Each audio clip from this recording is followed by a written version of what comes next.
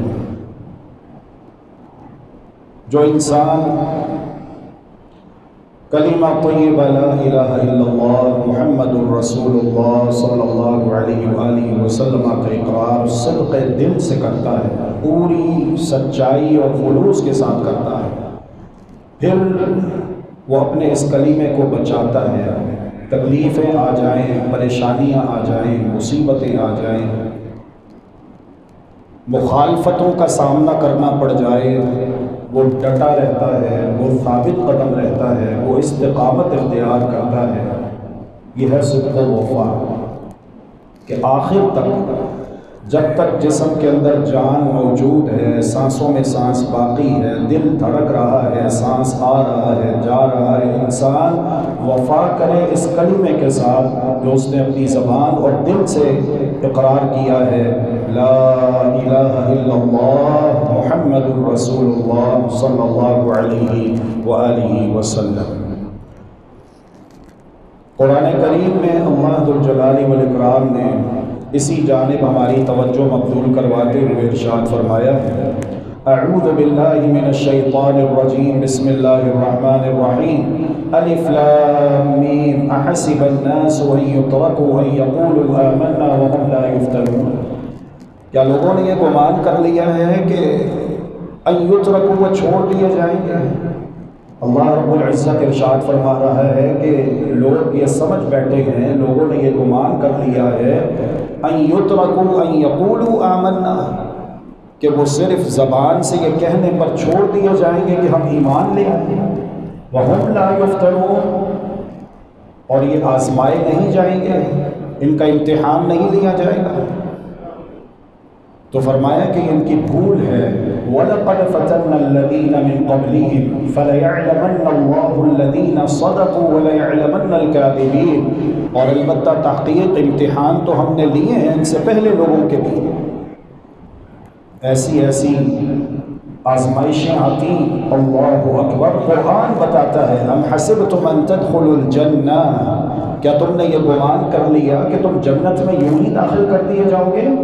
وَلَمَّا يَأْتِكُمْ مَثَلُ الَّذِينَ مِنْ قَبْلِكُمْ، حالانکہ ابھی تمہارے اوپر وہ حالات نہیں آئے جو احوال تم سے پہلے لوگوں پر آئے تھے، مَسَّتْهُمُ الْبَأْسَاءُ وَالضَّرَّاءُ وَزُلْزِلُوا حَتَّى يَقُولَ الرَّسُولُ وَالَّذِينَ آمَنُوا مَعَهُ مَتَىٰ نَصْرُ اللَّهِ، اتنی تکلیفیں آتی، سختیاں آتی، مشکلات، پریشانیاں آتی، حتیٰ کہ وہ جھنجھوڑ کے رکھ دیے گئے، تو اس دور کے جو رسول اور ان کے ساتھ ایمان لانے والے وہ بھی پکار اٹھتے کہ اللہ کی مدد کب آئے گی، متى نصر اللہ، اللہ کی مدد کب آئے گی؟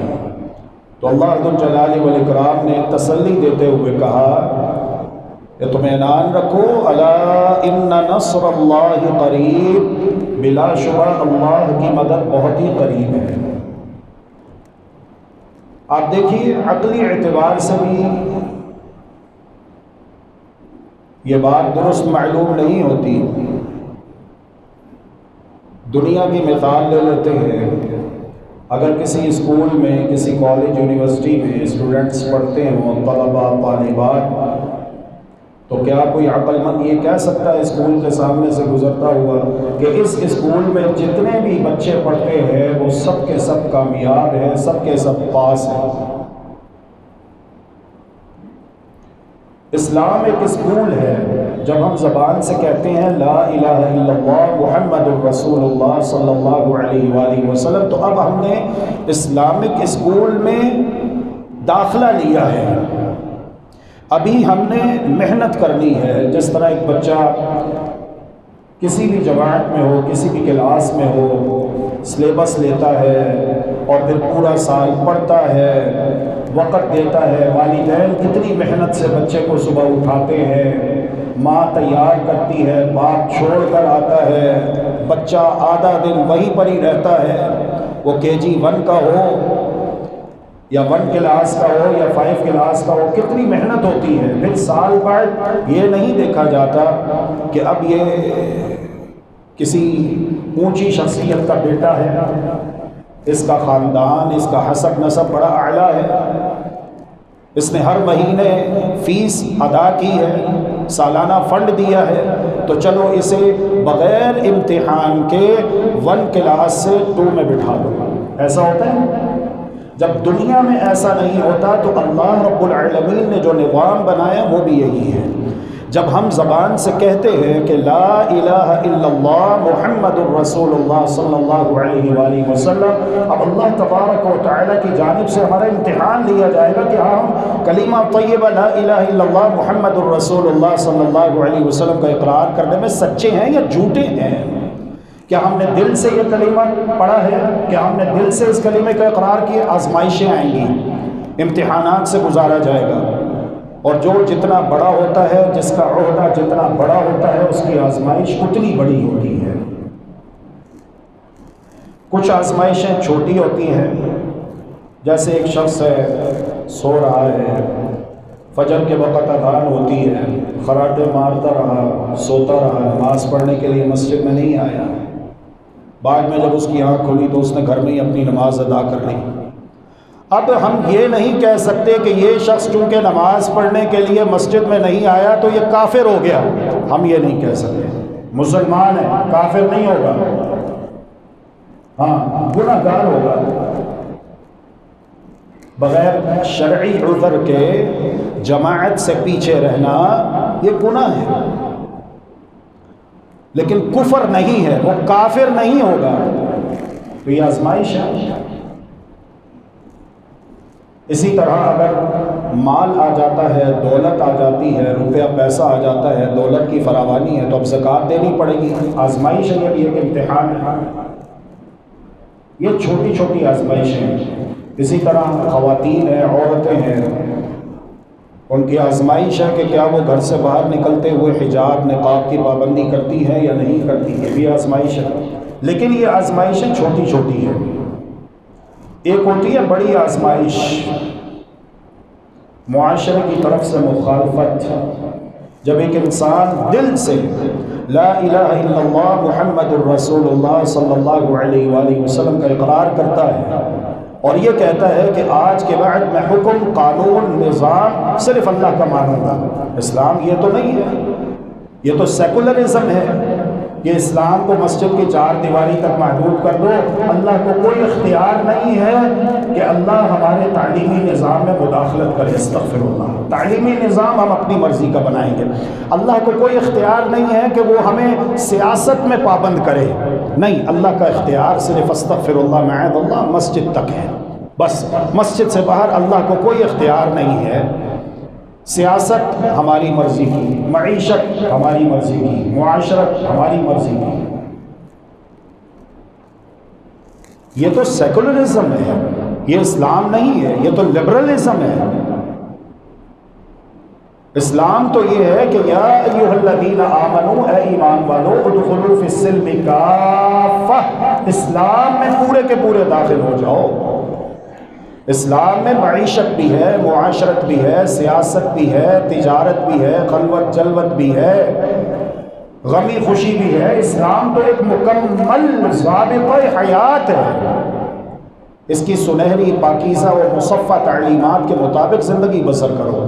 تو جب ایک انسان کلمے کو سمجھ کر لا الہ الا اللہ محمد الرسول اللہ صلی اللہ علیہ وآلہ وسلم کا اقرار کرتا ہے تو اس کے اوپر آزمائشیں آتی ہیں، لوگ اس کے مخالف ہو جاتے ہیں، قوم مخالف ہو جاتی ہے، برادری مخالف ہو جاتی ہے، دوست مخالفت پر اتر آتے ہیں، رشتہ دار مخالف ہو جاتے ہیں۔ تم ہمارے بڑے بزرگوں کی توہین کر رہے ہو، اپنے آباء و اجداد کے دین کو تم نے ترک کر دیا، کیا وہ سارے غلط تھے؟ کیا وہ سارے غلط ہیں؟ تم اکیلے سچے ہو؟ مخالفت یہ بڑی آزمائش ہے۔ یہاں پر پتہ چلتا ہے صدق و وفا کا، یہاں پر پتہ چلتا ہے انسان کا اصل امتحان یہاں پر ہوتا ہے۔ ایک طرف اللہ اور اللہ کے رسول ہے اور دوسری طرف قوم ہے، برادری ہے، معاشرہ ہے، دوست ہے، رشتہ دار ہے۔ انسان اگر اللہ اور اس کے رسول کی طرف آتا ہے تو یہ اس امتحان میں، آزمائش میں کامیاب ہو گیا، اور اگر اس نے اللہ اور اس کے رسول کو چھوڑ دیا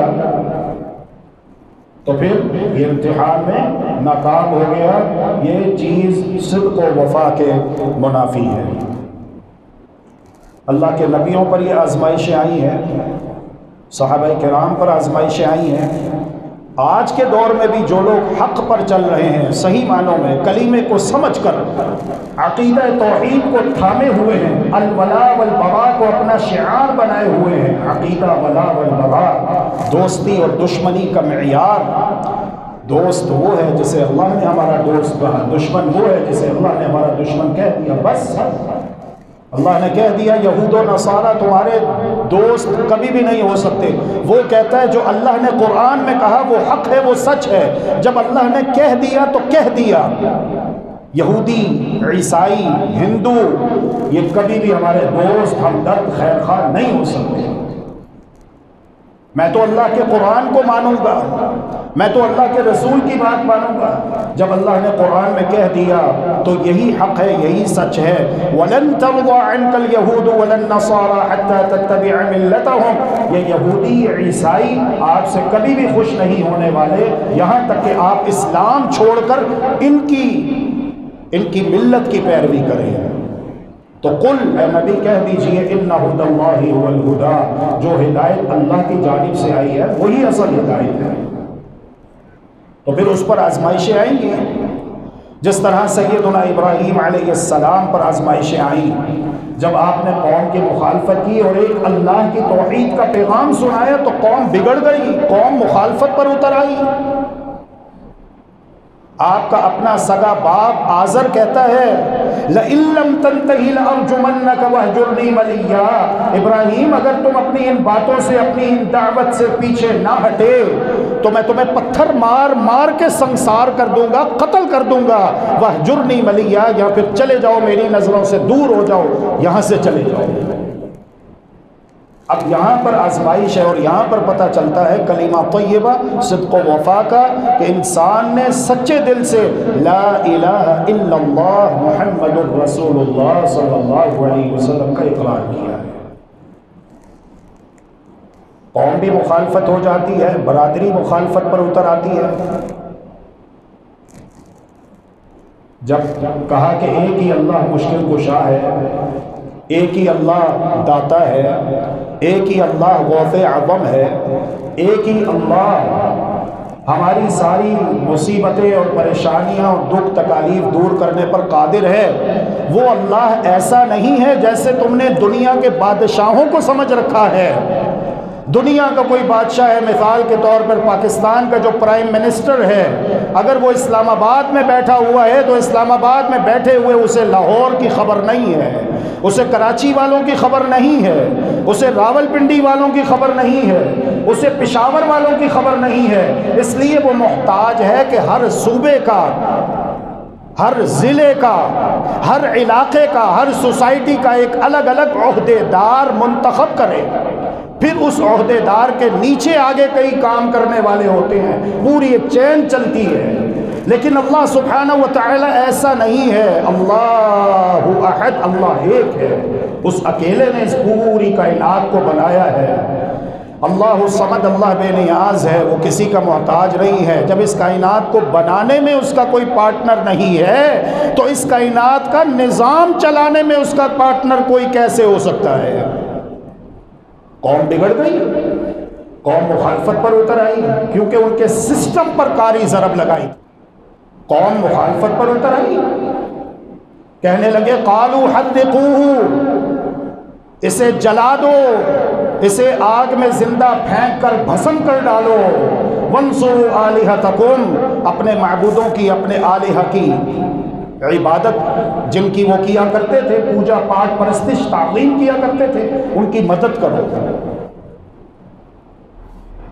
پہلے عقیدہ یہ ہے کہ یہ ہماری مدد کرتے ہیں، اب کہتے ہیں کہ تم ان کی مدد کرو، ان کو بچا لو۔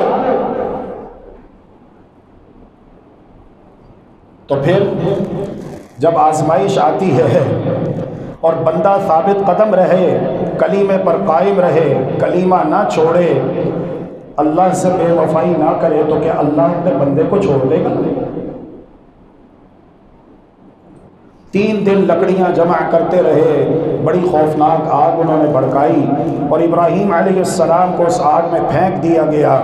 ابراہیم علیہ السلام کے لبوں پر یہی دعائیہ کلمات ہیں، حسبنا اللہ و نعم الوکیل، ہماری مدد کے لیے اللہ کافی ہے اور وہ بہترین کارساز ہے۔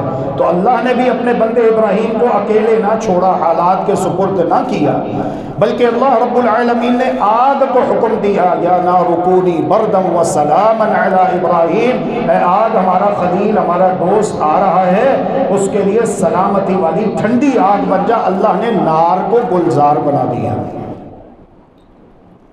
جب بندہ صدق و وفا جو کہ کلمہ طیبہ کی ایک اہم شرط ہے اس کو پورا کرتا ہے، پھر اللہ رب العالمین اسے اکیلا نہیں چھوڑتا۔ مدینہ طیبہ سے لشکر اسلام روانہ ہوتا ہے، اہل توحید روانہ ہوتے ہیں۔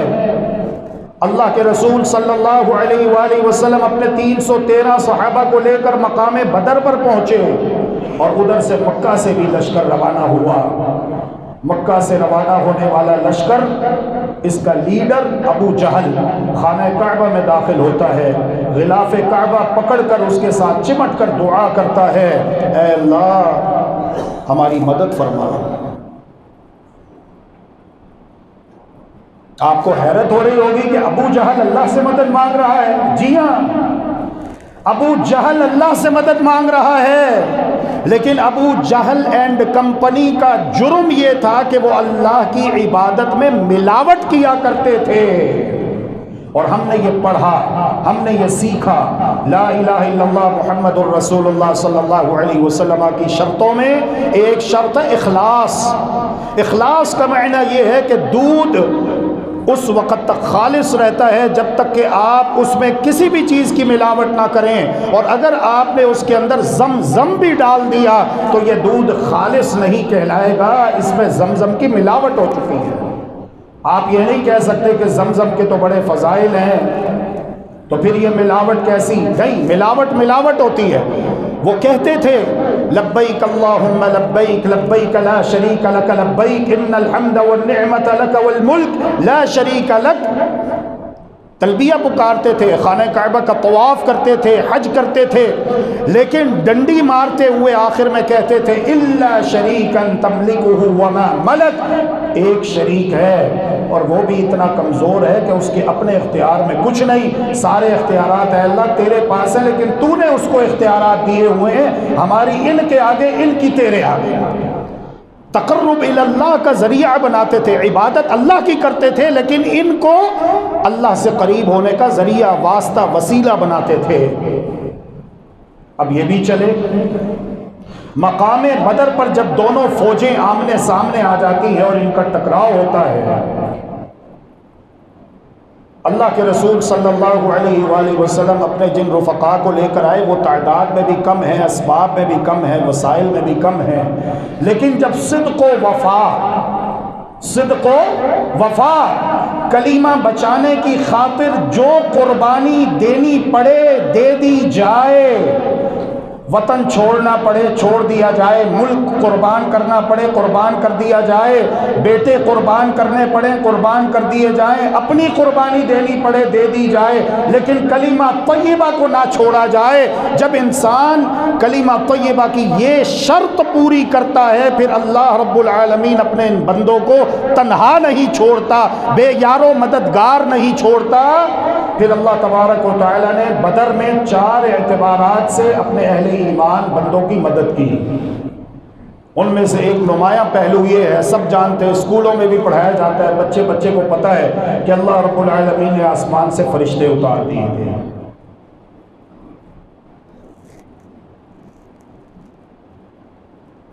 صدق و وفا، اللہ رب العالمین نے آسمان سے فرشتے اتار دیے۔ اللہ کیسے عظیم لوگ ہیں۔ وقت کا لیڈر ابو جہل آیا ہوا ہے، خود دن گزر گئے عرب کے تپتے ہوئے ریگستان میں، جہاں پہ سورج 90 زاویے پر ہوتا ہے، دوپہر کی تپتی دھوپ میں لٹا کر انہیں عذاب دیا جا رہا ہے۔ حتیٰ کہ اللہ کے رسول صلی اللہ علیہ وآلہ وسلم ایک مرتبہ وہاں سے گزرتے ہیں تو کہتے ہیں صبراً آل یاسر فإن موعدکم الجنہ، آل یاسر آج یہ جو تکلیفیں کلمہ طیبہ کی وجہ سے تمہارے اوپر آئی ہوئی ہیں صبر کرو، انشاءاللہ تمہارا ٹھکانہ اللہ کی جنت ہے۔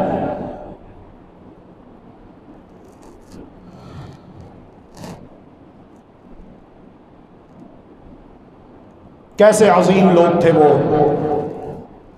ابو جہل آ کے اس صنف نازک سے کہتا ہے، یہ بھی ایک عورت ہے، نام اس کا سیدہ سمیہ ہے رضی اللہ تعالی عنہا، یہ ہیں اسلامی ہیروز، یہ ہیں ہمارے اصل ہیرو۔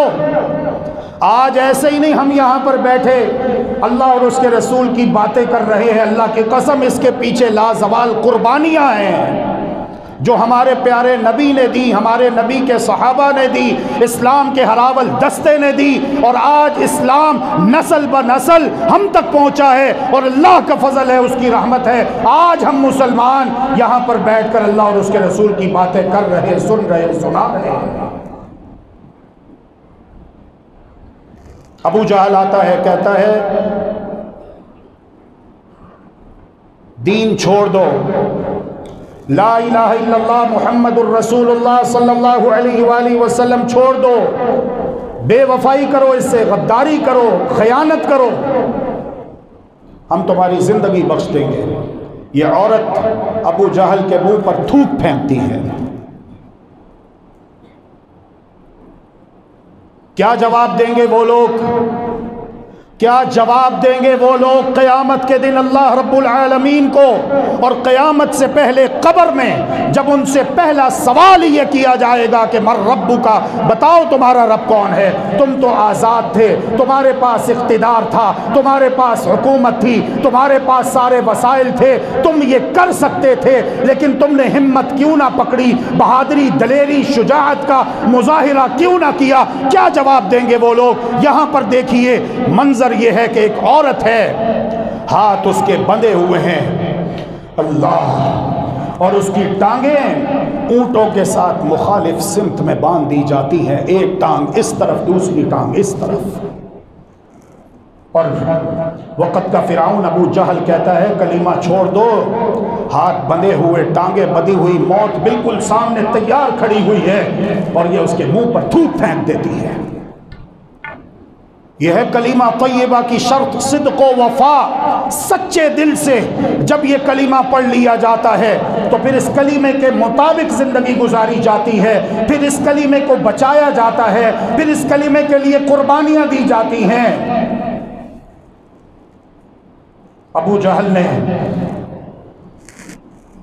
بڑی بے دردی اور بے رحمی کے ساتھ نیزہ پکڑا، بیٹوین دا لیگز، اندام نہانی میں مارا، اور اسی پر بس نہیں، مخالف سمت اونٹوں کو دوڑا دیا جاتا ہے، جسم کو دو حصوں میں چیر کے رکھ دیا جاتا ہے، لیکن یہ اللہ کی بندی مسکراتے ہوئے اپنی جان اللہ کے سپرد کر دیتی ہے۔ کیا وہ ناکام ہوئی یا کامیاب ہوئی؟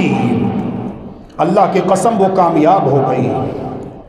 حرام بن ملحان کے پیچھے سے دشمن نے غداری کرتے ہوئے نیزہ اتار دیا، خون کا فوارہ ابلتا ہے، چھلانگ لگاتے ہیں، اور زبان پر یہ ہے افلحت ورب الکعبہ، فزت ورب الکعبہ، کعبے کے رب کی قسم ہے میں کامیاب ہو گیا۔ دنیا کا کیا ہے، کتنا جی لیں گے؟ 70 سال، 80 سال، 100 سال، پہلی امتوں کی عمریں ہزار سال تھی۔ ایک وقت آنے والا ہے، ایک وقت آنے والا ہے، آج جو ہیں وہ نہیں ہوں گے، جس طرح جو کل تک تھے آج نہیں ہیں۔ باقی رہنے والی ذات صرف اللہ رب العالمین کی ہے۔ اللہ رب العالمین ہمیں کلمہ طیبہ کو سمجھ کر دل سے پڑھنے اور جو اس کے تقاضے ہیں وہ پورے کرنے کی توفیق عطا فرمائے۔ اللہم آمین برحمتک یا ارحم الراحمین۔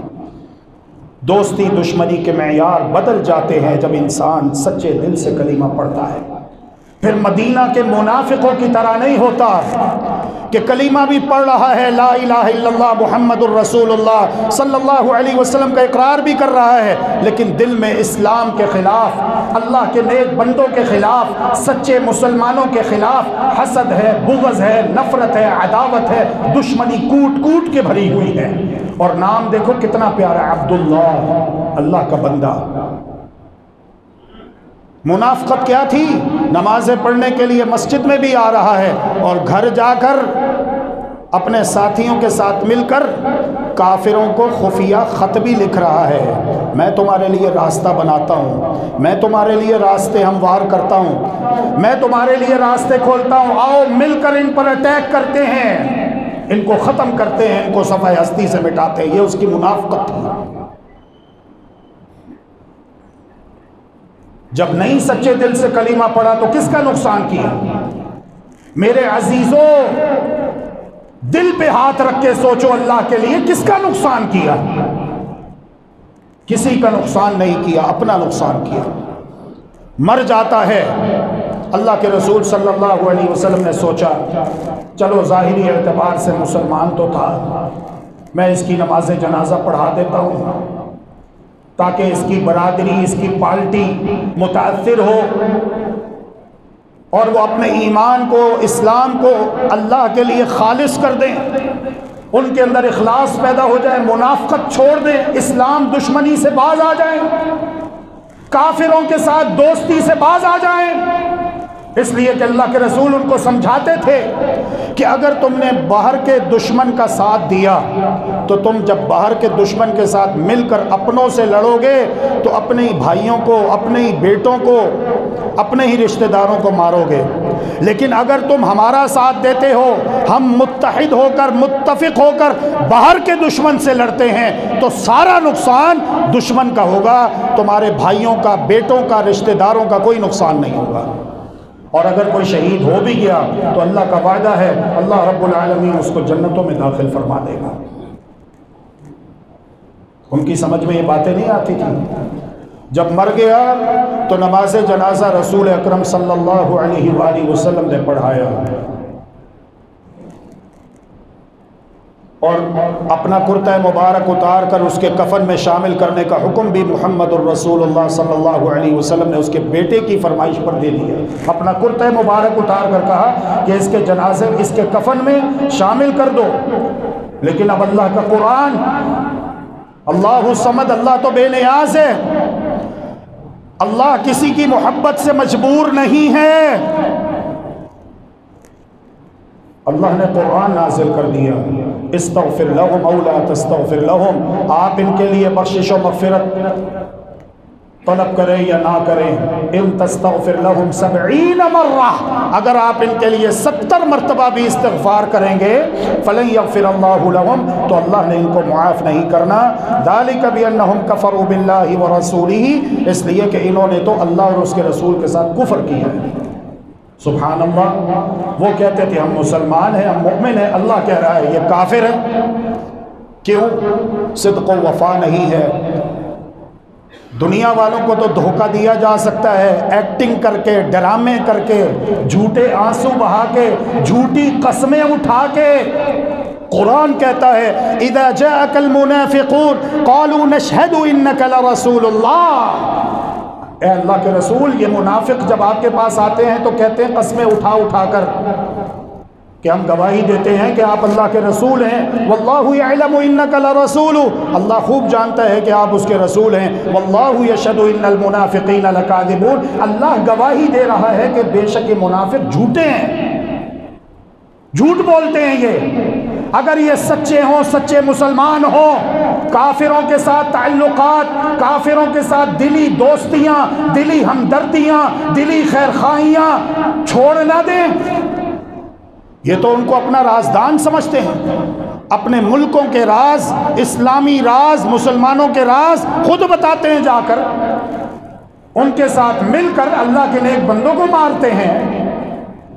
اللہ نے کہا میں ان کو مسلمان مومن ماننے کے لیے تیار نہیں۔ اب دنیا میں ظاہری اعتبار سے ٹھیک ہے جب تک یہ کہتے ہیں، لا الہ الا اللہ محمد الرسول اللہ صلی اللہ علیہ وسلم کا اقرار کرتے ہیں، تو اللہ کے رسول نے کہا ان کو قتل نہ کرو، تاکہ کافر یہ نہ سمجھے کہ دیکھو یہ مسلمان آپس میں ایک دوسرے کو قتل کرتے ہیں، نہیں، یہ کام نہیں کرنا، سختی کرو ان پر لیکن ان کو قتل نہ کرو، ان کا معاملہ اللہ کے سپرد چھوڑ دو جب تک یہ ہمارے خلاف کھل کر تلوار نہیں اٹھاتے۔ تو یہ بہت بڑی آزمائش ہوتی ہے، یا اسلام چھوڑ دیں یا ملک چھوڑ دیں۔ اب اگر اسلام چھوڑ دیا تو کلمے کے ساتھ صدق و وفا نہ رہی، اور اگر اسلام پر قائم رہے اس چھوٹی سی آزمائش پر، آخرت کے مقابلے میں تو چھوٹی ہے نا، جب انسان سوچتا ہے کہ آخرت میں جہنم میں کتنے بڑے بڑے عذاب اللہ نے تیار کر رکھے ہیں، استغفر اللہ اتوب الیہ، سب سے ہلکا عذاب جہنم میں دوزخ میں جو دیا جائے گا وہ یہ ہے کہ پاؤں کے نیچے جہنم کی آگ کے 2 انگارے رکھے جائیں گے، اور ایک روایت میں ہے کہ جہنم کی آگ کے 2 تسمے پہنائے جائیں گے، یغلی منہما دماغہ کغلی المقدر، انسان کا دماغ اس طرح جوش مارے گا جس طرح تیز آگ کے اوپر ہنڈیا رکھ دی جائے تو وہ ابلتی ہے، جوش مارتی ہے۔ یہ سب سے ہلکا عذاب ہے، استغفر اللہ۔ اور جہنم میں جہنمیوں کو داخل کرنے کے بعد دروازے بند کر دیے جائیں گے، نہ وہاں پر ٹھنڈی ہوا ہے، نہ وہاں پر ٹھنڈا پانی ہے، نہ وہاں پر کوئی ٹھنڈا مشروب، نہ وہاں پر کوئی ٹھنڈا معقول، نہ وہاں پر کوئی دل بہلانے والا دوست، جگری یار، کوئی بھی نہیں ہوگا، اکیلا انسان ہوگا، اور موت مانگے گا، موت نہیں آئے گی، کہا جائے گا تم ہمیشہ ہمیشہ جہنم میں رہو گے، استغفر اللہ واتوب الیہ۔ تو جب انسان ان تمام باتوں کے اوپر غور کرتا ہے کہ دنیا میں اگر کسی کو کتنی کیوں نہ سخت سے سخت سزا دی جائے، اینڈ کیا ہوتا ہے؟ کیا ہوتا ہے اینڈ؟ جسم سے جان نکل جاتی ہے، موت واقع ہو جاتی ہے۔ لیکن وہاں پر اللہ رب العالمین نے قرآن مجید میں ارشاد فرمایا، لا يموت فیہا ولا یحیا استغفر اللہ واتوب الیہ، جسے جہنم میں دوزخ میں داخل کیا جائے گا، نہ وہ زندوں میں نہ مردوں میں۔ تو آخرت کے مقابلے میں یہ چھوٹی سی آزمائش ہوتی ہے، آخرت کے عذاب کے مقابلے میں یہ آزمائش بہت چھوٹی ہے۔ تو اپنی جان تک دے دی جائے، سب سے بڑی قیمت جان کی ہوتی ہے۔ ایسا شخص اللہ پر ایمان کے دعوے میں سچا ہے، اور آزمائش یہ ضروری ہے۔ ایک انسان بڑے عیش و عشرت کے ساتھ سود کھا رہا ہے، کھلا رہا ہے، بینک کی نوکری کر رہا ہے، اچانک اس کے سامنے سود کی آیات آ جاتی ہیں۔ اب وہ سوچتا ہے کہ اچھا، سود تو اللہ اور اس کے رسول سے جنگ ہے، مستقل جہنم کی وعید ہے، تو وہ سود چھوڑ دیتا ہے، اللہ اور اس کے رسول سے جنگ سے باز آ جاتا ہے۔ یہ لا الہ الا اللہ محمد الرسول اللہ صلی اللہ علیہ وآلہ وسلم پڑھنے میں سچا ہے۔ ایک فرق سمجھ لیں مسائل میں، اگر انسان دل سے دین قبول کرتا ہے لیکن کسی کبیرہ گناہ کا ارتکاب کر بیٹھتا ہے تو وہ گنہگار ہوگا، کافر نہیں ہوگا۔ لیکن اگر وہ یہ سمجھے کہ دین کو معیشت کے اس شعبے میں دخل اندازی کا حق نہیں ہے، دین کو سیاست کے اس شعبے میں حق نہیں ہے کہ وہ بات کرے، دین تو عبادت کا نام ہے، مسجد کی حد تک مولانا حضرات رہیں، مسجد کی حد تک مسئلے بیان کریں، مسجد میں نماز کیسے پڑھنی ہے ہم سب حاضر ہیں جناب، لیکن مولانا حضرات کو یہ اختیار نہیں ہے کہ وہ بین الاقوامی تعلقات پر کہے کہ یہ اللہ اور اس کے رسول کا حکم ہے، اس پر چلو۔ اگر کوئی شخص دین کے حکم کو اس طریقے سے اپنی زندگی سے باہر نکال دیتا ہے، خواہ وہ سیاست کا مسئلہ ہو، معیشت کا مسئلہ ہو، معاشرت کا مسئلہ ہو، اس میں وہ صاف انکار کر دیتا ہے کھلے لفظوں میں کہ نہیں، اس میں اللہ کو اختیار نہیں ہے بات کرنے کا۔ اللہ کو اختیار ہے کہ ہم نے اللہ کو رکوع کرنا ہے، سجدہ کرنا ہے، نماز پڑھنی ہے، عمرہ کرنا ہے، حج کرنا ہے، بس اللہ کا اختیار اتنا ہے، نعوذ باللہ من ذالک۔ اور باقی اسٹیٹ کا اختیار ہے، وہ دیکھے کیسے لوگوں کی معیشت ٹھیک ہوتی ہے، کیسے سیاست میں کام چلنا ہے، تو یقیناً اس شخص نے اسلام کے ایک شعبے میں اللہ رب العالمین کو آؤٹ کر کے کفر اکبر کیا ہے، یہ گناہ نہیں ہے، یہ کفر اکبر ہے، پھر یہ بندہ مسلمان رہتا نہیں۔ قوم لوط کیا جرم کرتے تھے؟ قوم لوط کا جرم کیا تھا؟ ہم جنس پرستی، مرد اپنی خواہش مردوں سے کرتے تھے۔ پیغمبر نے سمجھایا تم نے اپنی جنسی خواہش پوری کرنی ہے، اللہ نے تمہارے لیے عورتیں پیدا کی ہیں، تم عورتوں سے نکاح کرو، شادی کرو۔ لیکن وہ مرد آپس میں نکاح کرتے تھے اور اپنے جنسی خواہشات کو تسکین پہنچاتے تھے۔ انہوں نے کہا کہ اس میں اللہ کی مرضی نہیں چلے گی، استغفر اللہ واتوب الیہ۔ تو پھر دیکھ لیجئے اللہ رب العالمین نے اس قوم کا کیا حشر کیا۔ جبریل امین علیہ السلام آئے، چیخ ماری، سارے بے ہوش ہو گئے۔ 4 لاکھ کے قریب افراد تھے، پوری بستی بے ہوش ہو جاتی ہے۔ اس کے بعد جبریل امین علیہ السلام نے اس بستی کو اٹھا کر اوپر آسمان دنیا پر لے گئے۔ زمین سے لے کر پہلے آسمان تک کا فاصلہ 500 سال کے برابر ہے۔ اسی پر بس نہیں، الٹا کر کے پٹاخ کے نیچے زمین پر دے مارا، اور اسی پر بس نہیں، اللہ ذوالجلال والاکرام کو اتنا غصہ آیا کہ اللہ جبار و قہار نے ان کے اوپر پتھروں کی بارش برسائی۔ ملک و ملت کے اصل محافظ اللہ کے فضل سے ہم لوگ ہیں، علماء کرام ہیں، اللہ کے نیک بندے ہیں، اہل ایمان ہیں، اہل توحید ہیں، جو اللہ کی بات کرتے ہیں، اللہ کے رسول کی بات کرتے ہیں، اللہ کے قرآن کی بات کرتے ہیں، اللہ کی شریعت کی بات کرتے ہیں، اللہ کے احکام کی بات کرتے ہیں، اس لیے کہ زمین اللہ کی ہے، آسمان اللہ کا ہے، اور یہ پوری کائنات اللہ کی ہے۔ اس کے چپے چپے پر، پتے پتے پر، ذرے ذرے پر اللہ کا حکم اور اللہ کا ورلڈ آرڈر قائم ہے۔ قوم شعیب کا جرم کیا تھا؟ یا شعیب اصلاتک تأمرک ان نترک ما یعبد آباؤنا وان نفعل فی اموالنا ما نشاء؟ کیا تمہاری نماز ہمیں یہ حکم دیتی ہے کہ ہم اپنے معاملات میں اپنی مرضی کرنا چھوڑ دیں؟ نہیں، یہ ہمارے معاملات ہیں۔ ماپ تول میں کمی کیا کرتے تھے، اللہ رب العالمین کو انہوں نے اس سے آؤٹ کر دیا کہ اللہ کو اختیار نہیں ہے، ہم اپنی مرضی کریں گے، ہم اپنی مرضی کریں گے۔ خرید و فروخت، تجارت، بین الاقوامی تعلقات، سیاست، معیشت، معاشرت اپنی مرضی کے مطابق۔ تو پھر دیکھ لو انجام کیا ہوا، قرآن میں لکھا ہوا ہے، اور اللہ رب العزت نے قرآن مجید میں بعد میں آنے والوں کے لیے یہ واقعات اس لیے ذکر کیے ہیں تاکہ ہم لوگ عبرت پکڑیں، ہم وہ کام نہ کریں جو انہوں نے کیے، توبہ کریں، اپنے آپ کو اللہ کے آگے جھکا دیں، موت آنے سے پہلے سچی توبہ کر لیں، اور کلمہ طیبہ کو سمجھ کر دل سے پڑھیں اور صدق و وفا اپنے اندر پیدا کریں۔ کیا ہوا؟ اللہ رب العالمین نے ان سے 1 ہفتے کے لیے ٹھنڈی ہوائیں، ٹھنڈا پانی روک لیا۔ بالآخر ایک بادل آتا ہے، گھنا بادل، اپنے گھروں سے نکلے خوشیاں مناتے ہوئے اس کے نیچے آ کے جمع ہو گئے کہ یہ ہمیں پانی دے گا۔ اللہ ذوالجلال والاکرام نے ان پر اس بادل سے آگ کے گولے برسائے تھے، آگ کے گولے۔ اللہ کی قسم ہم نہیں چاہتے ہماری قوم پر، ہمارے ملک کے باشندگان پر آسمان سے پتھروں کی بارش ہو، آگ کے گولے برسیں۔